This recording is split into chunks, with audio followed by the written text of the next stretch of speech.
Sit in the silent place.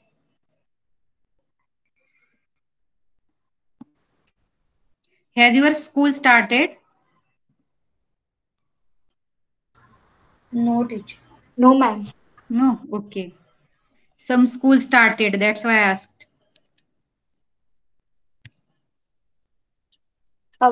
My school has not started yet. Okay.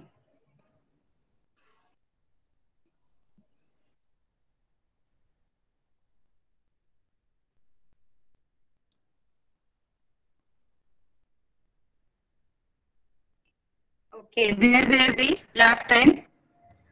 Anybody?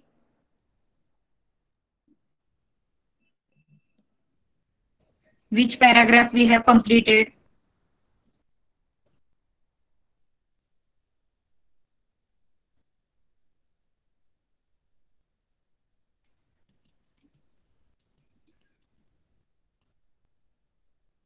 The Maratha War of Independence.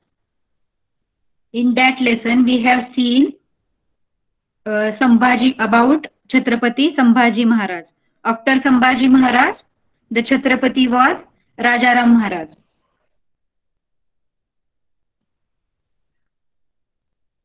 We have seen death of Sambhaji Maharaj and then coronation of Chhatrapati Rajaram Maharaj.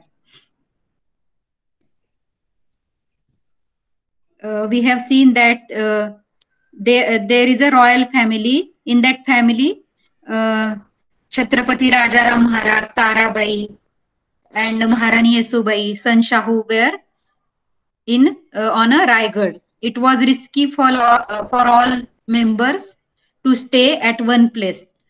That's why Rajaram Maharaj leave for Jinji. Rajaram महाराजांनी काय केलं, जिंजीला प्रस्थान केलं. म्हणजे एका ठिकाणी राहणं त्यांच्यासाठी त्यांचा जीव धोक्यात होता, त्याच्यामुळे येसुबाईंनी त्यांना जिंजीला पाठवलं. त्यावेळेला मग जे राजाराम महाराज होते ते जिंजीला प्रस्थान केलं त्यांनी. राजस्थानमध्ये जिंजी फोर्ट होता, तिथे त्यांनी प्रस्थान केलं, तिथे राहायला लागले.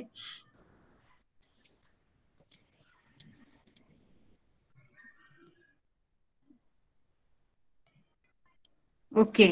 देन जुल्फिकार खानने काय केलं होतं, त्यावेळेला रायगडाला वेढा घातला होता. सेज ऑफ जिंजी म्हणजे जिंजीस वेढा. Okay, we will see siege of Gingee again.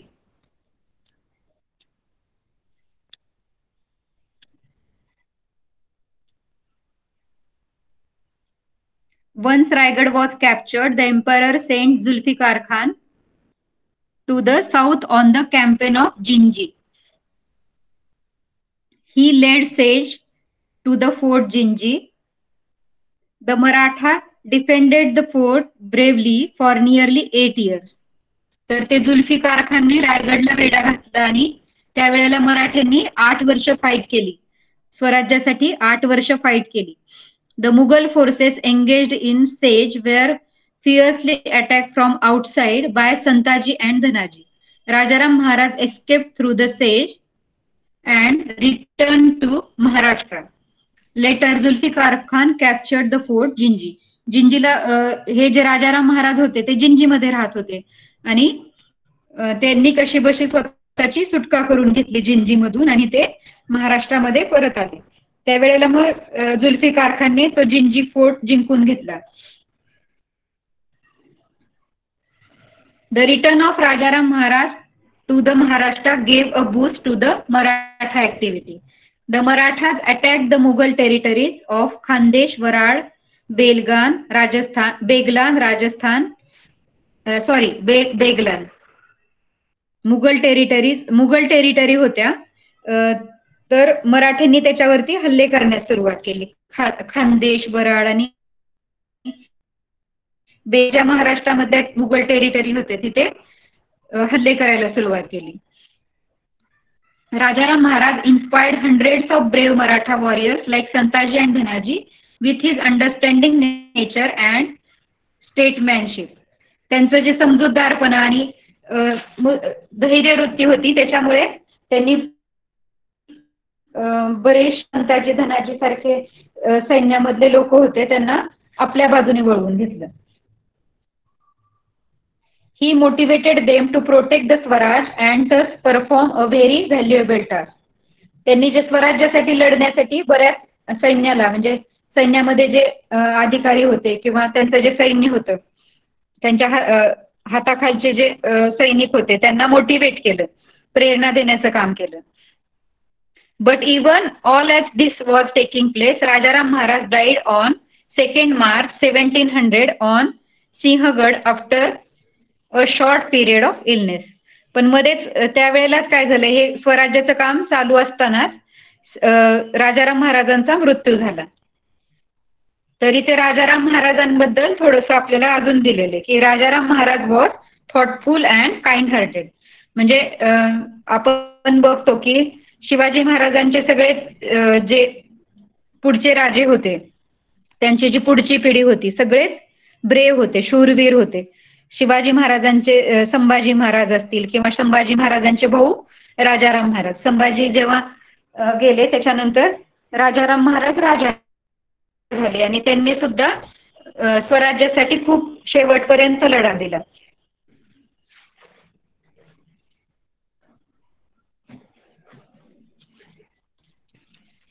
He brought together all the capable people in the Maratha empire.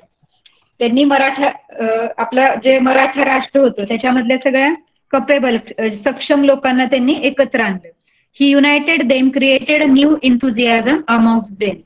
म्हणजे त्यांनी सगळ्यांना एकत्र केलं आणि नवीन इन्थुझियाझम आणलं त्यांच्यामध्ये. म्हणजे उत्सुकता, स्वराज्य स्थापन करण्याची उत्सुकता. जे लोक थोडेसे थकले होते किंवा खूप वर्ष झाले ही मुघलांसोबतची लढाई चालू होती, त्याच्यामुळे लोकांमध्ये तेवढा उत्साह नव्हता राहिला. तर त्यांनी स्वराज्यासाठी किंवा स्वातंत्र्यासाठी लढण्यासाठी परत एक एन्थुझियाझम क्रिएट केला, एक उत्सुकता आणली लोकांच्या मनामध्ये.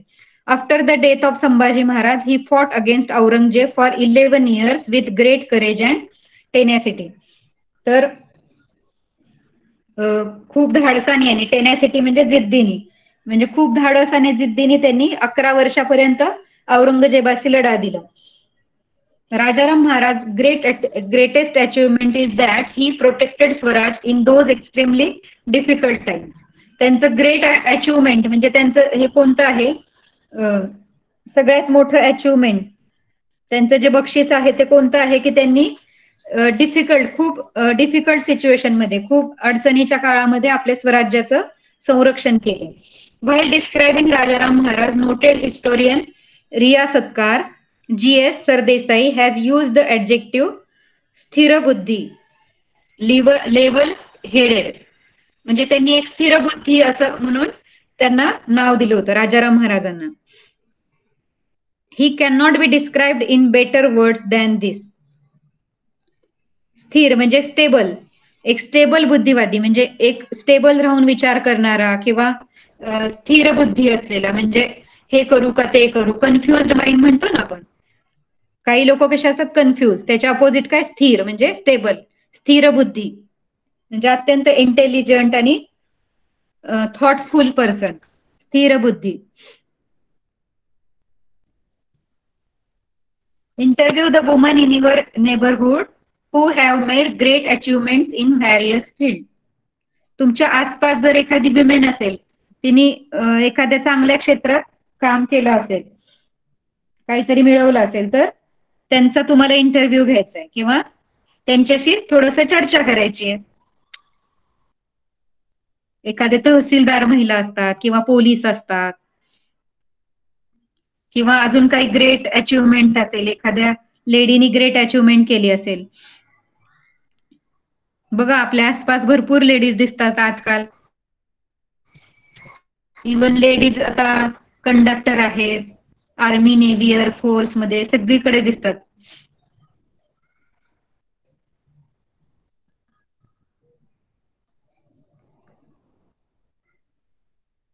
So many students are leaving and joining again.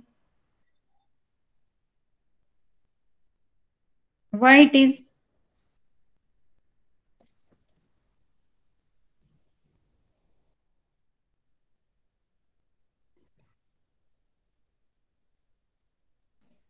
Ma'am, they have some network issue also. Okay.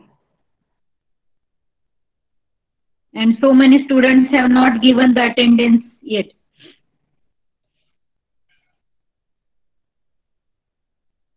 Shruti,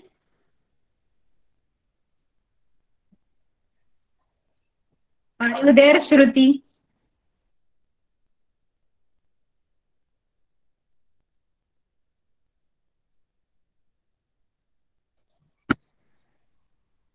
Is Shruti online?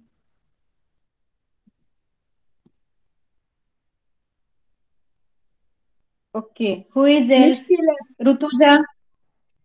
Shruti? Are you Shruti?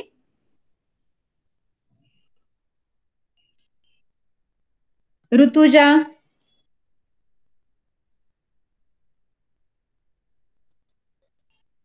Nidhi? Yes, ma'am. Okay. Read Maharani Tarabai.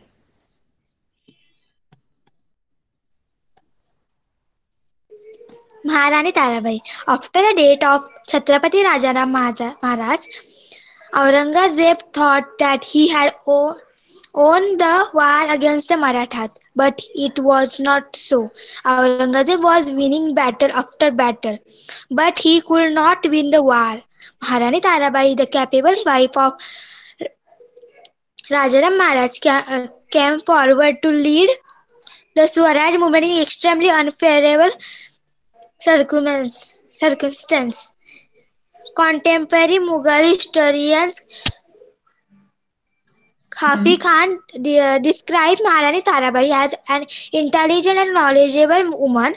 Her management of the army and administration had won in even during the rule of her husband. After the death of Chhatrapati Rajaram Maharaj, Maharani Tarabai continued the Swaraj struggle bravely with the help of her Sardars. Aurangzeb captured Satar and Panhala from the Maratha territory, but at the same time, the Maratha dashed up the Mughal areas of Madhya Pradesh and Gujarat. Tarabai expanded the war area further. Sardar like Krishnaji Savant, Khanderao,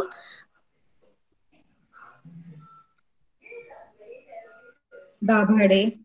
Dabhade, Danaji Jadhav, and Nemaji Shinde opened battle against Mughal on various fronts outside Maharashtra.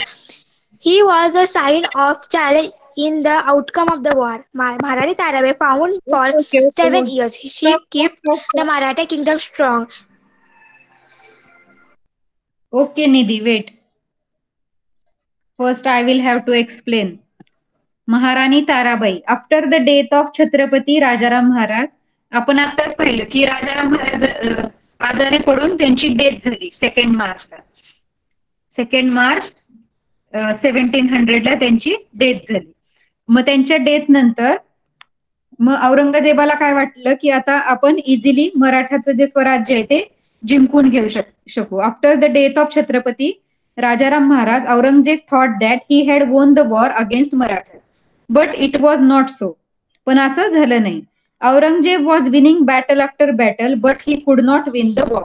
War म्हणजे battle म्हणजे काय, जे छोटे छोटे लढाया व्हायच्या वेगवेगळ्या प्रदेशांमध्ये त्या तो जिंकायचा. But he could not win the war म्हणजे ते युद्ध जे होतं एक मोठं युद्ध होतं दोन कंट्रीजमध्ये किंवा दोन ह्याच्यामध्ये, तर ते त्याला जिंकता येत नव्हतं. Maharani Tarabai, the capable wife of Rajaram Maharaj, came forward to lead the Swaraj movement in extremely unfavourable सर्क्युमस्टन्सेस.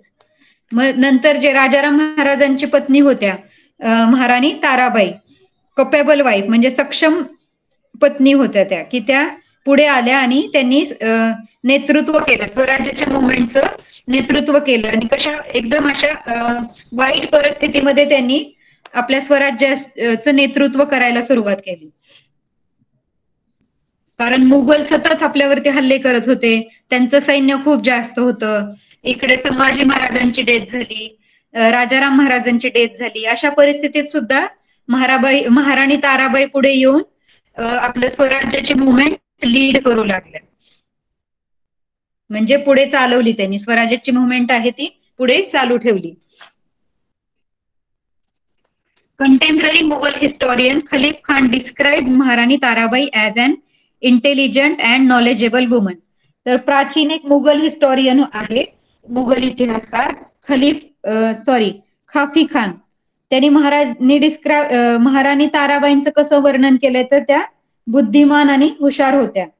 Her management of the army and administration had won renown even the rule of her husband during the rule of her husband. म्हणजे even त्यांचे husband जेव्हा होते, राजाराम महाराज जेव्हा जिवंत होते त्यावेळेला सुद्धा त्यांचं जे व्यवस्थापन होतं आर्मीचं आणि त्यांचं जे राज्यकारभाराचं जे व्यवस्थापन होतं त्या महाराणी ताराबाई पाहत होत्या आणि त्या त्याच्यामध्ये सुद्धा प्रसिद्ध होत्या, रिनोन होत्या. म्हणजे आपल्या स्वराज्याचं व्यवस्थापन करण्यात आणि त्याचा राज्यकारभार सांभाळण्यात किंवा सैन्य दलाकडे लक्ष देण्यात त्या सक्षम होत्या. After the death of Chhatrapati Rajaram Maharaj, Maharani Tarabai continued the Swaraj struggle bravely with the help of her sardar. तर महाराज जेव्हा गेले राजाराम महाराज त्याच्यानंतर सुद्धा महाराणी ताराबाईंनी खूप धाडसाने लढा द्यायला सुरुवात केली. त्यांचे जे सरदार होते त्यांना सोबत घेऊन महाराणी ताराबाई लढू लागल्या स्वराज्यासाठी मुघलांच्या विरोधात. Aurangzeb captured Satara and Panhala from the Maratha territory, but at the same time Maratha dashed up to the Mughal areas of Madhya Pradesh and Gujarat. तर औरंगजेबाने सातारा आणि पन्हाळा जे आहेत आपले मराठा टेरिटरी म्हणजे महाराष्ट्रातले जे मराठ्याचे जे प्रदेश आहेत ते जिंकून घेतले, सातारा आणि पन्हाळा. पण त्याच वेळेला मराठ्यांनी सुद्धा मुघलांचा जो एरिया होता मध्य प्रदेश आणि गुजरात तो आपल्या ताब्यात घेतला. Tarabai expanded the war areas further, आणि ताराबाईंनी अजून वॉर कंटिन्यू चालू ठेवलं. Sardar like Krishnaji Sawant, Khanderao Dabhade, Dhanaji Jadhav and Nemaji Shinde open battles against Mughal. तर हे 4 सरदारांनी मुघलांविरुद्ध लढाया चालू केल्या. Mughals on various fronts outside Maharashtra,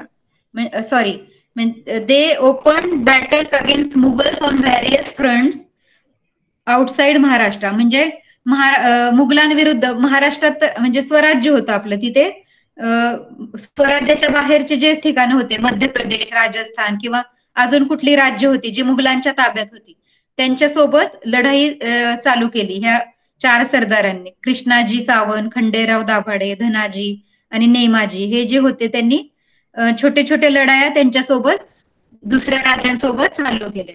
this was the sign of change in the outcome of war. आणि त्याच्यामुळे आता वॉरचं जे आउटकम येणार होतं, जे आपल्याला असं वाटत होतं की औरंगजेब हे सगळं स्वराज्य आपलं जिंकेल आणि ते त्याच्या ताब्यात जाईल, तर ते आता थोडं थोडं चेंज व्हायला लागलं होतं. आता वॉरचा आउटकम जे आहे त्याचा रिझल्ट जो आहे तो त्याचा परिणाम आता चेंज व्हायला लागला होता. कारण सगळ्याच लोकांमध्ये एक इन्थुझियाझम आलं होतं, आपल्याला लढायचंय स्वराज्यासाठी किंवा त्याच्यासाठी ते खूप एक्साइटेड होते. कारण राजाराम महाराजांनी पण त्यांना मोटिवेट केलं होतं आणि राजाराम महाराजांनंतर महाराणी ताराबाई पुढे आल्या होत्या. महाराणी Tarabai fought for 7 years. She kept the Maratha kingdom strong. She took charge of the administration single-handedly and encouraged the Sardar to participate in the mission of Swaraj. महाराणी ताराबाई जे होत्या त्यांनी 7 वर्षापर्यंत कंटिन्युअस युद्ध केलं मुघलांशी. पहिले राजाराम महाराजांनी 11 वर्ष केलं, परत पुढे 7 वर्ष ताराबाईंनी पण केलं. शी केप्ट मराठा किंगडम स्ट्रॉंग, म्हणजे त्यांनी जे आपलं मराठ्यांचं जे किंगडम होतं, राज्य होतं, ते मजबूत बनवण्यासाठी प्रयत्न केले. She took charge of the administration single handedly and encourage the sardar to participate in the mission of Swaraj. तर त्यांनी जे आहे ते राज्यकारभार जो आहे, ऍडमिनिस्ट्रेशन आहे, राज्याचा कारभार आहे, तो एक हाती घेतला. सिंगल हँडेडली म्हणजे एक हाती त्यांनी घेतला, स्वतः त्या सगळ्या राज्याचा कारभार पाहत होते. आणि त्याचबरोबर त्यांनी सरदारांना प्रोत्साहित केलं. स्वराज्याच्या मोहिमेमध्ये भाग घेण्यासाठी त्यांनी सगळ्या सरदारांना प्रोत्साहित केलं, त्यांना सोबत घेऊन स्वराज्याची लढाई लढू लागल्या. Maratha sardar fought against the Mughal up to Sironj, Mandsaur and Malwa. तर मराठा सरदार जे होते ते मुघलांसोबत सिरोंजे, मांडसर आणि मालवा ह्या ठिकाणी त्यांची फाईट चालू होती.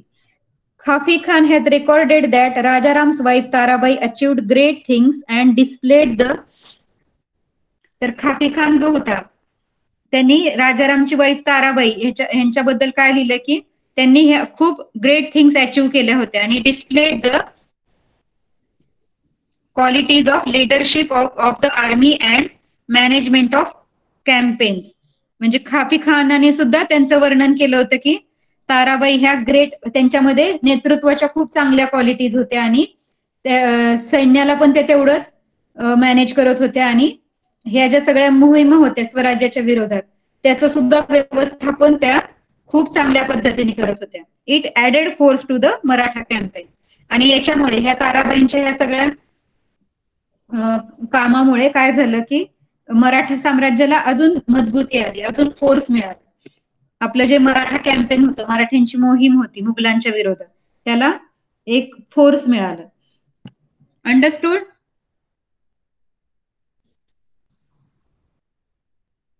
Have you all understood? डोक्यात चालले की डोक्यावरून?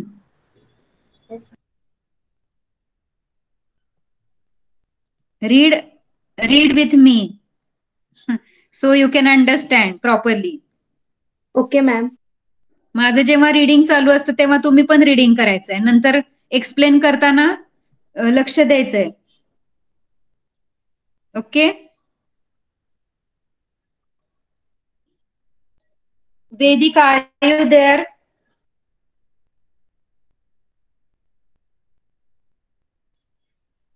Then who is Yes, ma'am. next? Okay, Vedika, read next part.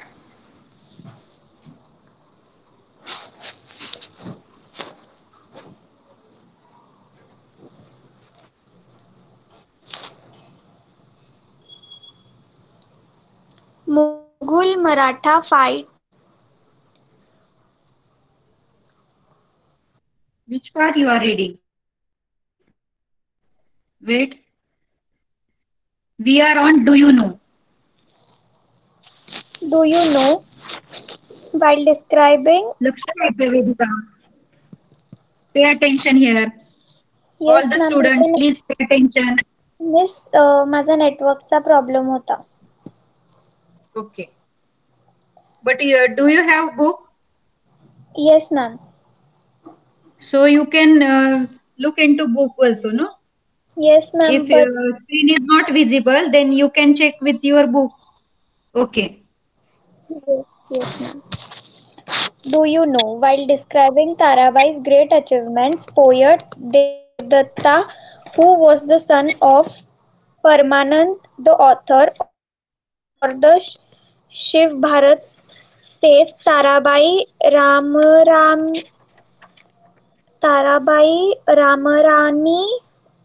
Bhadrakali Kopili दिली झाली दिनवाणी दिलीशाचे गेले पाणी रामराणी भद्रकाली रणरंगी क्रुद्ध झाली. प्रयत्नाची वेळ आली. मुघल होस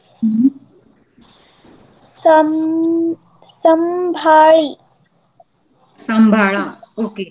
संभाळा. I think it is new for you, na? You have a Yes, habit of reading English books. yes. Okay, good. Next.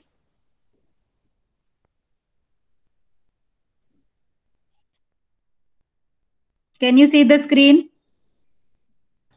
Yes, ma'am. Yes. So read the next part, next paragraph.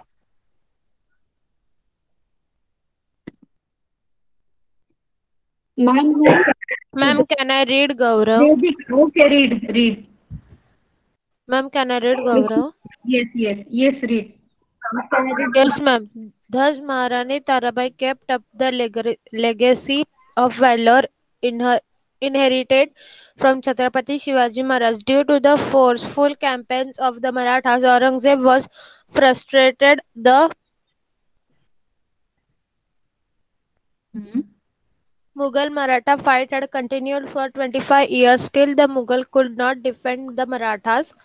In this defeat the Marathas. In these circumstances, Emperor Aurangzeb died in 1707 CE at the Ahmednagar. The Maratha War of Independence ended with his death. The Maratha War of Independence was the fight between Mughal emperors greed to expand his empire and spirit of independence of the Marathas. The Marathas emerged victorious in it. After the death of Aurangzeb, they led other in filling the vacuum in the political arena. They controlled the throne of Delhi, ran the affairs of almost all part of Hindustan. Okay. And protected it. Therefore, the 18th century is known as the century of the Marathas. In next chapter, we will see the achievement of Maratha in that country, in that century. Okay. So, while describing Tarabai's great achievements, poet Devdatta, also the son of Paramananda, the author of Shivabharat, says, म्हणजे ताराबाईंचं वर्णन केलेलं एक देवदत्त नावाचे कवी होते. त्यांनी ताराबाईंचं वर्णन करताना ह्या खालच्या ओळी लिहिलेल्या आहेत. Who was the son of Paramanand, the author of Shivbharat. Shivbharat ज्यांनी लिहिलेलं आहे त्यांचे जे लेखक होते परमानंद, त्यांचा मुलगा होता कवी देवदत्त. आणि त्यांनी ताराबाईंचं वर्णन खालच्या शब्दांमध्ये केलंय. ताराबाई रामराणी भद्रकाली कोपली, दिल्ली झाली दिनवाणी, दिल्लीशाचे गेले पाणी. रामराणी भद्रकाली रणरंगी क्रुद्ध झाली, प्रयत्नांची वेळ आली, मुघल हो सांभाळा. म्हणजे ताराबाई बद्दल वर्णन केलंय. आपण आताच पाहिलं की ताराबाईंमध्ये ग्रेट लिडरशिप क्वालिटीज होत्या. तसंच त्या आर्मी आणि जे आपलं स्वराज्याचं कॅम्पेन होतं त्याचं पण त्या लिडरशिप करत होत्या किंवा ऍडमिनिस्ट्रेशन पण त्या व्यवस्थित सांभाळत होत्या. तर त्याच्यामुळे त्यांनी त्यांचं वर्णन केलेलं आहे. कवीनी त्यांच्यावरती अशी कविता लिहिलेली. तर महाराणी Tarabai kept up legacy of valour inherited from Chhatrapati Shivaji Maharaj. तर महाराणी ताराबाईंनी ही जी लेगसी होती, जो वारसा होता आपल्या पराक्रमाचा, छत्रपती शिवाजी महाराजांपासूनच पराक्रमाचा वारसा चालत आला होता पुढच्या पिढीकडे. जसं शिवाजी महाराजानंतर संभाजी महाराज, नंतर राजाराम महाराज. तर ही जी लेगसी होती म्हणजे हा वारसा होता, तो पुढे ताराबाईंनी हा जो पराक्रमाचा वारसा आहे तो तसाच पुढे चालू ठेवला. त्यांनी पण 7 years मुघलांशी कंटिन्युअस फाईट केली. Due to the forceful campaign of Marathas Aurangzeb was frustrated. म्हणजे मराठ्यांचं जे कॅम्पेन, असं फोर्सफुल कॅम्पेन, ही मोहीम जी खूप जोरात चालू होती, त्याच्यामुळे काय झालं होतं तर औरंगजेब आता फ्रस्ट्रेट झाला होता, म्हणजे हताश झाला होता तो. कारण त्याचं जे स्वप्न होतं की स्वराज्य जिंकून घ्यायचे, तर ते पूर्ण होत नव्हतं. त्यामुळे काय होत होता, तो फ्रस्ट्रेट व्हायला लागला होता. Mughal Maratha fight had continued for 25 years. Still the Mughals could not defeat the Maratha. तर मुघल मराठा फाईट ही जवळजवळ 25 years चालली, पण मुघल जे होते ते मराठ्यांना हरवू शकले नाहीत. In this circumstances emperor Aurangzeb died in 1707 CE at the Ahmednagar. तर अशा परिस्थितीमध्ये औरंगजेबाचा मृत्यू झाला 1707 मध्ये. सीई मीन्स काय, कोणाला माहितीये? Ma'am, common era. Yes, common era means after the birth of Yeshu Khrist, that is common era. And BCE means before Christ era, म्हणजे येशू ख्रिस्ताच्या आधीचे जे इयर्स होते, तर that era was before Christ era. तर अहमदनगरमध्ये औरंगजेबाचा मृत्यू झाला. The Maratha war of independence ended with his death. आणि मग त्याच्या मृत्यूनंतर हे मराठ्यांचं आणि मुघलांचं जे वॉर होतं ते थांबलं. This Maratha war for independence was the fight between Mughal empire greed to expand his empire and the spirit of independence of the Marathas. तर हे जे स्वातंत्र्याचं जे युद्ध होतं ते कुणामध्ये होतं? तर मुघल आणि मराठा होते. आणि मुघल कसे होते?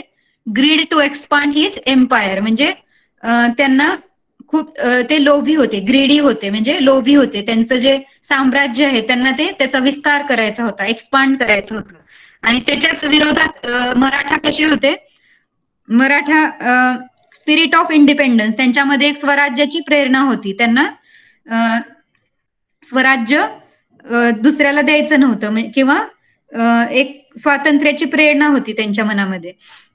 The Marathas emerge victorious in it, आणि त्याच्यामध्ये मराठा विजयी झाले, मराठ्यांचा विजय झाला. After the death of Aurangzeb they led others in filling the vacuum in political Arena.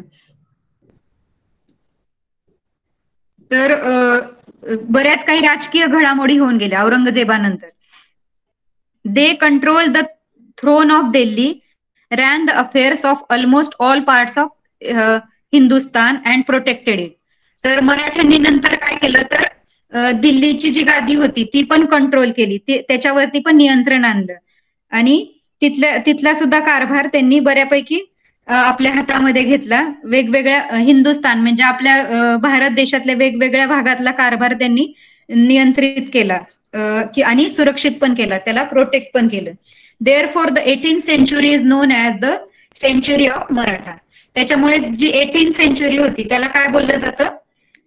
मराठ्यांची century असं बोललं जातं, किंवा मराठ्यांचं शतक, मराठा शतक असं बोललं जातं 18th सेंचुरीला. Marathas in the next chapter we will see the achievements of Marathas in that century. तर मराठ्यांच्या अजून काय काय अचिव्हमेंट्स होत्या ते आपण नेक्स्ट लेसन मध्ये पाहणार आहोत. Have you all understood? Yes, ma'am. Yes, ma'am. Miss? Yes, ma'am. The whole lesson? Teacher? Teacher मला ना ते फ्रस्ट्रेटेडचा अर्थ नाही समजला. फ्रस्ट्रेट म्हणजे हताश होणे, म्हणजे आता खूप काही केलंय, त्याने खूप 25 वर्ष लढाई केली औरंगजेबने, तरी पण तो युद्ध जिंकू शकत नव्हता. मग फायनली त्याला आता वैतागला होता. तो आपण इझी भाषेत म्हणतो ना, मला आता वैताग आलाय ह्या सगळ्या गोष्टींचा, म्हणजे हताश झाला होता तो, म्हणजेच फ्रस्ट्रेट झाला होता. समजलं? हो miss, thank you.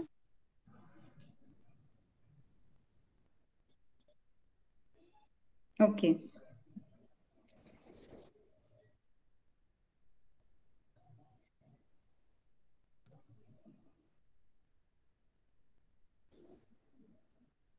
Can you solve the question answers? Yes. Yes, ma'am. Aurangzeb was frustrated by his bravery. कुणाच्या ब्रेव्हरीला तो फ्रस्ट्रेट, आता परत आला फ्रस्ट्रेट, छत्रपती संभाजी महाराज. म्हणजेच कंटाळला होता तो, फ्रस्ट्रेट झाला होता, वैतागला होता. Okay. They cut the golden pinnacle and the emperor's tent. Santaji Ghorpade and Vithoji Chavan. Okay, मला असं वाटतंय, बघूया परत एकदा चेक करू. संताजी आणि धनाजी ना? Yes, ma'am. Yes, ma'am. Santaji and Dhanaji. Santaji and Dhanaji is the answer. No, just Santaji Ghorpade and Vithoji Chavan. See on the page number 40. Santaji and Dhanaji were at the Yes, ma'am. forefront. Santaji and Dhanaji. Yes.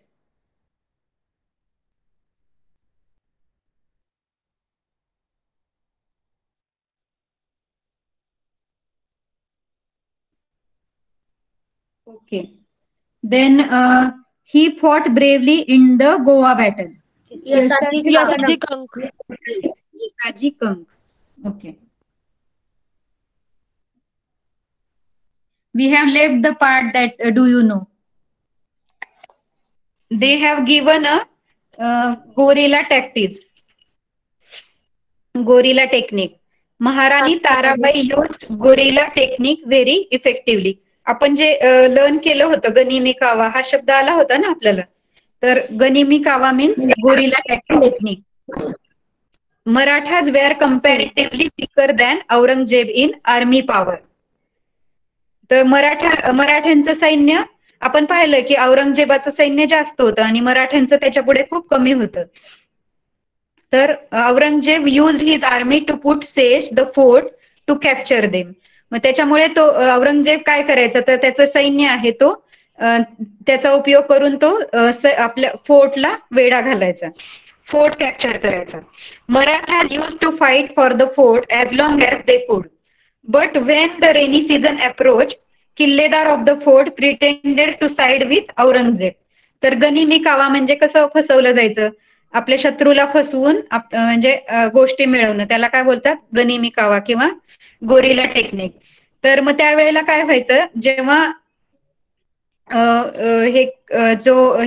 Aurangzeb जेव्हा किल्ला कॅप्चर करायचा त्यावेळेला मराठ्यांचे जे किल्लेदार होते आणि रेनी सीझन जेव्हा यायचं तेव्हा ते किल्लेदार काय करायचे, they pretended to side with Aurangzeb. ते असं प्रिटेंड करायचे म्हणजे असं औरंगजेबाला भासवायचे की मी तुमच्या बाजूने, म्हणजे जो किल्ल्याचा किल्लेदार आहे तो औरंगजेबाच्या साईडने जायचा. The bribe was accepted from Aurangzeb and the fort was handed over to him. आणि मग काय करायचा, ब्राईब म्हणजे लाच घ्यायचा, काही पैसे घ्यायचा, ब्राईब ऍक्सेप्ट करायचा म्हणजे काही औरंगजेब जे काही देत असेल त्याला ब्राईब म्हणून, लाच म्हणून तो ऍक्सेप्ट करायचा आणि किल्ला जो आहे तो औरंगजेबाच्या ताब्यात द्यायचा. The killedar use to deposit this bribe amount in the Maratha treasury. आणि मग तो किल्लेदार जो आहे तो काय करायचा, ती ब्राईब जी आहे ती स्वतःकडे न ठेवता मराठ्यांच्या ट्रेजरीमध्ये तो ते डिपॉझिट करायचा, ठेवून द्यायचा. When Aurangzeb repleted the wealth, grains and ammunition on the fort. तर जेव्हा औरंगजेब सगळं पैसे असतील किंवा धान्य असेल किंवा अजून काही शस्त्रसाठा असं काय असेल, तो जेव्हा त्यांनी तो किल्ला भरायचा त्यावेळेला Tarabai use to capture that fort again. त्यावेळेला ताराबाई काय करायच्या, परत आपल्या साथीदारांसोबत तो फोर्ट कॅप्चर करायचा. This strategy of Tarabai is described as safe deposit locker system. मग त्याच्यामुळे त्यांची जी स्ट्रॅटेजी होती, त्यांची जी ही आयडिया होती ताराबाईंची, त्याला काय वर्णन केलंय, safe deposit locker system. Safe deposit आपण कसं बँकमध्ये लॉकरमध्ये ठेवतो ना सेफली, तसं त्या किल्ल्याचं संरक्षण करायच्या म्हणून सेफ डिपॉझिट लॉकर सिस्टीम असं वर्णन केलं.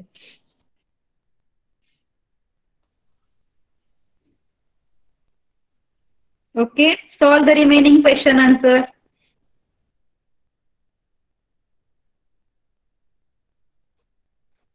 We will move to our next lesson. Okay.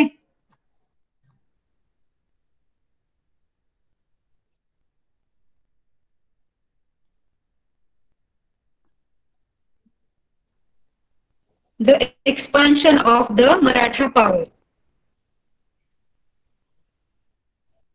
तर मराठा साम्राज्याचा विस्तार कसा होत गेला. आता फक्त मराठ्यांनी औरंगजेबाच्या विरोधात लढाई जिंकली, 25 इयर्स चालली आपली आणि मुघलांची फाईट, आणि त्याच्यानंतर 18th century was the Maratha century. आणि त्याच्यानंतर एक्सपान्शन होत गेलं, मराठा साम्राज्याचा विस्तार होत गेला. तर तो विस्तार कसा कसा होत गेला. At the beginning of the who will read. Teacher Mansi. Teacher Ayush.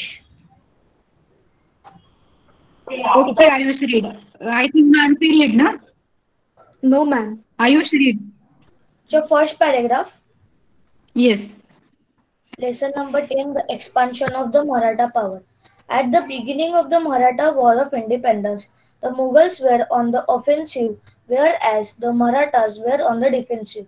The situation, however, was reversed at the end of the War of Independence. The Mughals were thrown on the defensive against the Marathas. In the later half of the 18th century, the Marathas subdued the Mughals and extended the Maratha power to cover practically the whole of the India. We shall study this in the present chapter. Okay. Release of Shahu Maharaj. After the death of the Emperor Aurangzeb, there ensued a struggle among his sons for the throne of Delhi. Prince Azam Shah was in the south. At once, he marched towards Delhi to seize the imperial throne. Prince Sahu was in his captivity.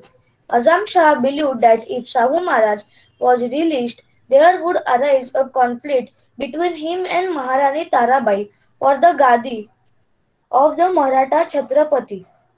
Azam Shah felt that this would sap the Maratha strength and therefore released Sahu Maharaj. Okay. Good. At the beginning of Maratha War of Independence, the Mughal were on the offensive, whereas Marathas were on the defensive. म्हणजे काय तर जेव्हा मराठा आणि मुघलांचं war चालू होतं इंडिपेंडन्ससाठी, त्यावेळेला मराठा जे होते ते मुघल काय होते ऑफेन्सिव्ह होते, म्हणजे आक्रमक होते त्यावेळेला, आणि मराठा कसे होते डिफेन्सिव्ह, म्हणजे बचावाच्या भूमिकेमध्ये होते. त्यांना फक्त आपलं स्वराज्य वाचवायचं होतं. आणि मुघल काय होते आक्रमक होते, ते कंटिन्युअसली आपल्यावर हल्ले करायचे आणि आपल्याला डिफेन्स करावं लागायचं, म्हणजे स्वतःचं संरक्षण करावं लागायचं. Offensive and defensive, opposite words. This situation, however, was released at the end of the War of Independence. पण ही जी सिच्युएशन आहे ती रिव्हर्स होत गेली. जसं जसं वॉर युद्धाचा शेवट होत चालला तसं तसं ही जी सिच्युएशन आहे ती रिव्हर्स होत गेली. आता the Mughals were thrown on the defensive against the Maratha. आता काय होऊ लागलं, औरंगजेब जेव्हा गेला त्याच्यानंतर मुघल जे होते आता डिफेन्सिव्ह होत गेले, म्हणजे ते स्वतःचं संरक्षण करू लागले, बचावाच्या भूमिकेमध्ये गेले. मराठ्यांपासून त्यांना भीती वाटू लागली, मराठ्यांविरुद्ध ते डिफेन्सिव्ह झाले. In the latter half of the 18th century, the Marathas subdued the Mughals and extended the Maratha power to cover practically the whole India. तर सबड्यूड मीन्स काय, जिंकून घेणे किंवा कॉन्क्वेअर म्हणतो ना आपण. The Mughals were thrown on defensive against Marathas. In later half of 18th century, the Marathas subdued the Mughals. म्हणजे नंतरचा जो काळ होता, later half of 18th century, 18th centuryच्या नंतरचा जो काळ होता त्याच्यामध्ये मराठ्यांनी मुघलावरती विजय मिळवला आणि आपली मराठा पॉवर ते एक्सटेंड करू लागले, म्हणजे त्याचा विस्तार करू लागले. To cover practically whole India. Actually ते प्रॅक्टिकली त्यांनी संपूर्ण आपला भारत देश कव्हर केला होता मराठ्यांनी. We shall study this in the present chapter. मग त्याचा विस्तार कसा केला त्यांनी, पूर्ण इंडिया कसा कव्हर करत गेले ते आपल्याला लर्न करायचंय ह्या लेसन मध्ये. लास्ट लेसन मध्ये आपण संभाजी महाराज, राजाराम महाराज, येसुबाई, महाराणी ताराबाई यांनी आपल्या स्वातंत्र्यासाठी कसं प्रयत्न केले आणि आपल्याला स्वातंत्र्य मिळवून दिलं. औरंगजेबाची डेथ झाली आणि त्याच्यानंतर आता काय झालं की मराठा ऑफेन्सिव्ह होऊ लागले आणि मुघल डिफेन्सिव्ह होऊ लागले आणि मराठा पॉवर एक्सटेंड होत गेली. तर ती कशी एक्सटेंड होत गेली ते आपल्याला पाहायचंय. Release of Shahu Maharaj. After the death of emperor Aurangzeb, there ensued a struggle among his son for the throne of Delhi. आणि औरंगजेबाच्या डेथ नंतर त्याचा मुलगा जो होता त्याला ती दिल्लीचा जी गादी होती ती पाहिजे होती. थ्रोन म्हणजे काय, दिल्लीची गादी म्हणतो ना आपण, ते राज्य त्याला, दिल्ली राज्य त्याला पाहिजे होतं. Prince Azam Shah was in south. आणि तो प्रिन्स जो होता राजकुमार आझम शाह तो साऊथ मध्ये होता. At once he marched towards Delhi to seize the imperial throne. तर त्याने दिल्लीकडे प्रस्थान केलं, त्याला दिल्ली राज्य काबू करायचं होतं, त्याच्यामुळे त्यांनी आता दिल्लीकडे प्रस्थान केलं होतं. Prince Shahu was in his captivity. तर प्रिन्स शाहू जे होते ते त्याच्या ताब्यामध्ये होते. आझमशहाच्या ताब्यामध्ये शाहू महाराज होते. I think Shahu Maharaj is the son of Sambhaji, no? Yes. We have seen the family tree. Yes, ma'am. Yes, ma'am. Sambhaji महाराजांचे सन शाहू महाराज आणि राजाराम महाराजांचे son Chhatrapati Shivaji and Chhatrapati Sambhaji and Shivaji. Ma'am hmm. Ma'am म्हणजे संभाजी महाराजांचा मुलगा शाहू महाराज का? येस. ओके. संभाजी महाराज आणि येसुबाई यांचा मुलगा शाहू महाराज आणि छत्रपती राजाराम महाराज आणि ताराबाई त्यांचे मुलं होते शिवाजी आणि संभाजी महाराज. त्यांचं नाव पण संभाजी महाराज होतं आणि Shivaji Maharaj.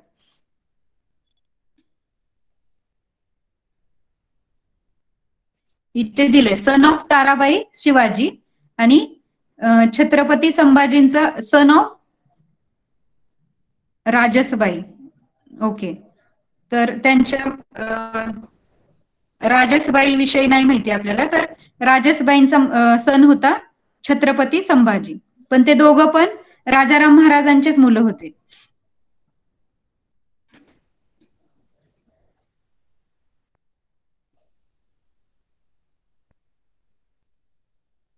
Okay. Prince Shahu was in his captivity म्हणजे आझमशहाच्या ताब्यामध्ये शाहू महाराज होते. Azam Shah believed that if Shahu Maharaj was release there would be arise a conflict between him and Maharani Tarabai for the Gadi of the Maratha Chhatrapati. Azam Shah felt that this would sap the Maratha strength and therefore released Shahu Maharaj. तर आझम शहानी काय idea केली तर आझम शहाच्या ताब्यामध्ये शाहू महाराज होते म्हणजे संभाजी महाराजांचा जो मुलगा होता शाहू महाराज ते आझम शहाच्या ताब्यात होते आणि त्यांना काय वाटलं की आता आपण शाहू महाराजांना सोडून देऊ म्हणजे मग शाहू महाराज जेव्हा महाराष्ट्रात जातील त्यावेळेला महाराणी ताराबाईंचा जो मुलगा होता छत्रपती शिवाजी आणि इकडे संभाजी महाराजांचा मुलगा शाहू त्या दोघांमध्ये एक वॉर चालू होईल म्हणजे ताराबाई आणि संभाजी महाराजांचा मुलगा शाहू यांच्यामध्ये वॉर चालू होईल गादीसाठी. तर त्याच्यामुळे त्यांनी त्याला रिलीज केलं. आझम शहानी शाहू महाराजांना सोडून दिलं. Coronation of Shahu Maharaj. तर ही दोघांची ताराबाईंना वाटत होतं की आपला मुलगा छत्रपती व्हावा आणि संभाजी महाराजांना म्हणजे शाहू महाराजांना वाटत होतं की आपला राज्याभिषेक व्हावा. तर ह्या दोघांमध्ये आता थोडस एक फाईट होती म्हणजे मतभेद होते दोघांमध्ये. Coronation of Shahu Maharaj. तर हे जे राज्याभिषेक आहे तो शाहू महाराजांचा झाला. तो कसा काय झाला? Immediately after his release Shahu Maharaj March towards Maharashtra. तर त्यांना जेव्हा सोडून देण्यात आलं त्यावेळेला शाहू महाराज महाराष्ट्रात आले. He was join some Maratha sardar but Maharani Tarabai did not accept his claim to the throne. त्यांनी काय केलं काही मराठा सरदारांना आपल्या सोबत घेतलं शाहू महाराजांनी. पण महाराणी ताराबाई ज्या होत्या त्यांनी हे ऍक्सेप्ट नाही केलं. त्यांनी जे गादीसाठी त्यांनी क्लेम केला होता की मी ह्या गादीवर बसणार शाहू महाराजांनी जे सांगितले होते ते ताराबाईंना ऍक्सेप्ट नव्हतं मान्य नव्हतं. The armies of Shahu Maharaj and Tarabai fought the battle at Khed on the bank of Bhima. तर भीमा नदीच्या काठावरती खेड म्हणून गाव आहे तिथे दोघांमध्ये एक लढाई झाली. छोटस युद्ध झालं. Shahu Maharaj won the battle. He captured Satara. आणि त्या युद्धामध्ये शाहू महाराजांचा विजय झाला आणि त्याच्यामुळे त्यांनी सातारा कॅप्चर केलं स्वतःकडे घेतलं. He got himself crown. Satara became the capital of Maratha kingdom. आणि स्वतःला त्यांनी म्हणजे राजा म्हणून घोषित केलं क्राउन घेतला आणि Satara became the capital of Maratha kingdom. आणि मराठा राज्याची जी कॅपिटल आहे राजधानी आहे ती आता सातारा बनली. For a while a mutual opposition between Maharani Tarabai and Shahu Maharaj continued. Mutual opposition म्हणजे दोघांमध्ये जे एक विरोध झाला होता निर्माण दोघांमध्ये जे मतभेद झाले होते ते कंटिन्यू चालत राहिले. Maharani Tarabai proclaim her minor son Shivaji II as the Chhatrapati at Panhala in 1710 CE. तर मग महाराणी ताराबाईंनी काय केलं, त्यांचा जो सेकंड सन होता शिवाजी, त्यांचं पण नाव काय होतं, शिवाजीच होतं, त्यांना त्यांनी पन्हाळ्याचा छत्रपती म्हणून घोषित केलं. इकडे साताऱ्यात शाहू महाराज होते आणि इकडं पन्हाळ्यामध्ये शिवाजी महाराज होते. This gave rise to an independent Maratha kingdom at Kolhapur beside the one at Satara. मग आता 2 मराठा किंगडम झाले, एक कोल्हापूरमध्ये आणि एक साताऱ्यामध्ये. Okay Rudra, read next part. तू रीड केलं का Rudra? Ma'am can I read? हो. टीचर मी वाचू का?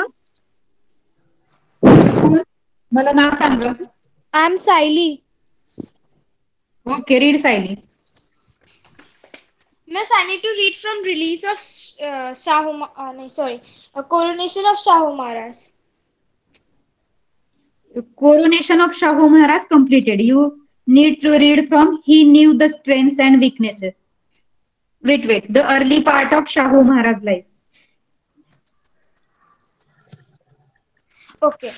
The early part of Shahu Maharaj's life was spent in Mughal camps. So, he had seen the Mughal politics from close quarters. He knew the finer points of Mughal and especially North Indian politics. He knew the strength and weakness of Mughal Empire very well. Also, he was acquainted with the insufficient people in the Mughal court. All these factors helped him deciding the new direction of Maratha politics in the changing circumstances. Aurangzeb's successor had given up his policy of destroying the Maratha power. So the Marathas adopted a new policy. Instead of fighting with Mughal power, they decided to protect it and expand their own empire in that role. They believed that restoring an old temple is as good as building a new one. The Mughal power faced irony. Okay, Saili. Stop. I have to explain that first. Okay, good. Very soothing to hear. Nice reading.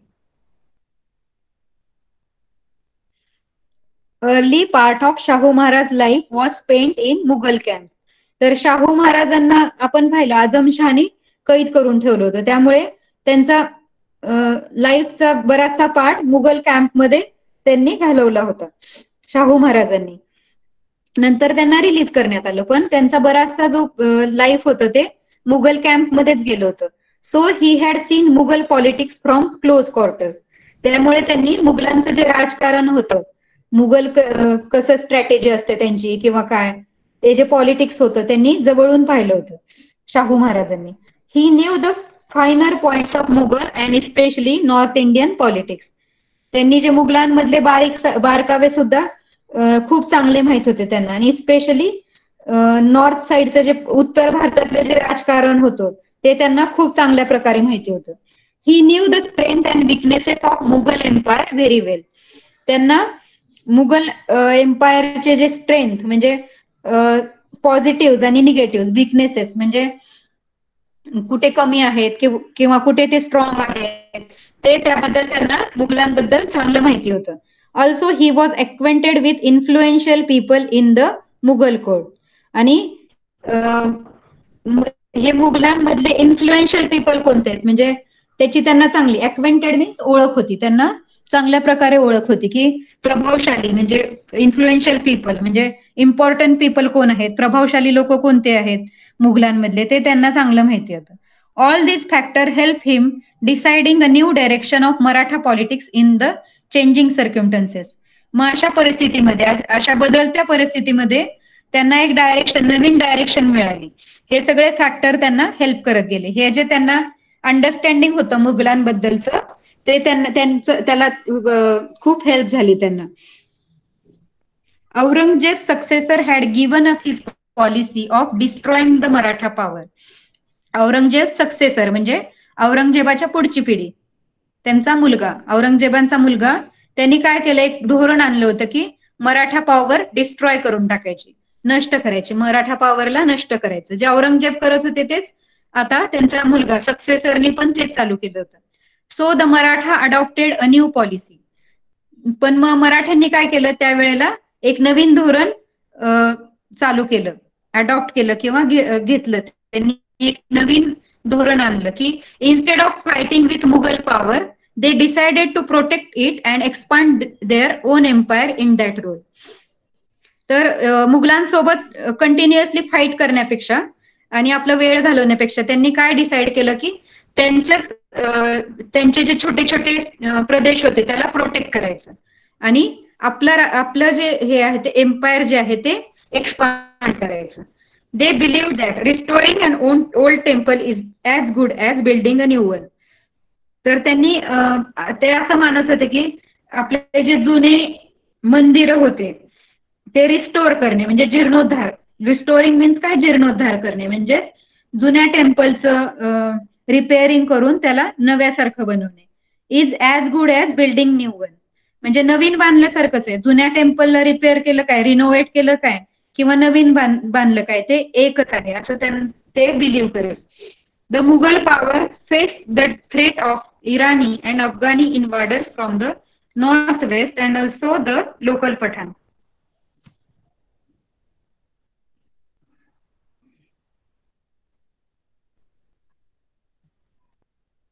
Okay. Understood? Yes. Yes, ma'am. Everyone?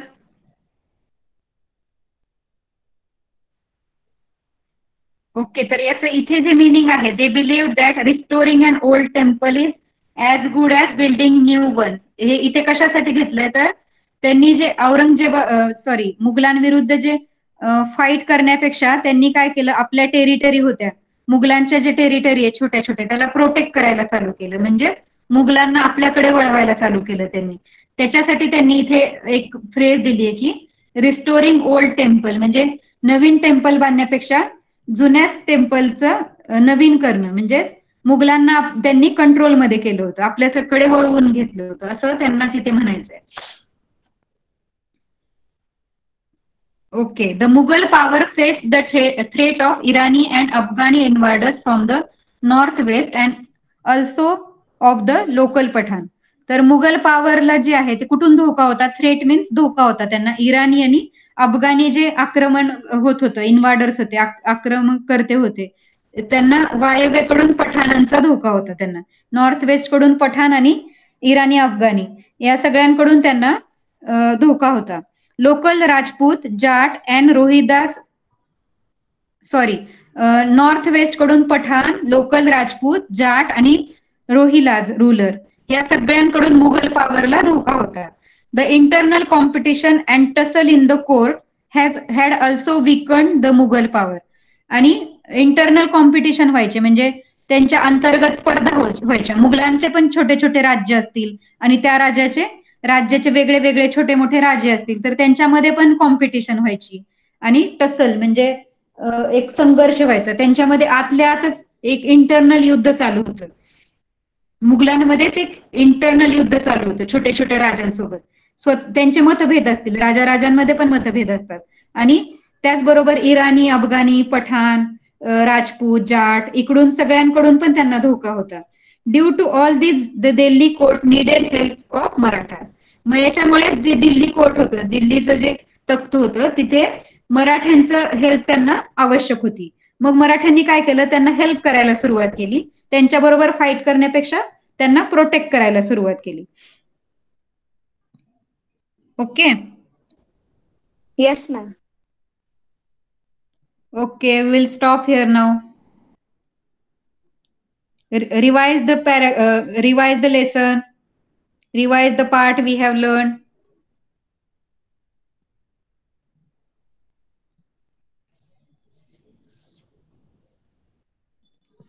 Okay, students. Bye, everyone.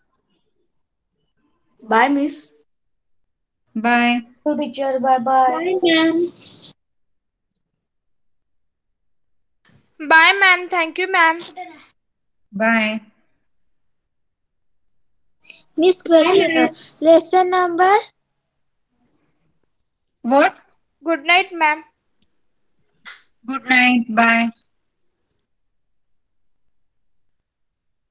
Miss, lesson number 9 मधलं first question, त्याचं second one, त्याचा answer Santaji Ghorpade आणि विठ्ठलजी चव्हाण आहे. अच्छा, golden पिनॅकलचं. हा, ते दोन्ही same आहेत, फक्त त्यांचे हे वेगळे आहेत सेंटेन्सेस. काय आहे? Okay. Santaji Ghorpade and Vithoji Chavan even cut and carried away. Okay. That time we have confuse. आपण काय केलं की वरचं सेंटेन्स वाचलं आणि खाली कनेक्ट केलं त्याला. Okay okay. Good. Bye miss, thank you. Thank you. Mansi ना? मानसी ना? You are Mansi? ओके.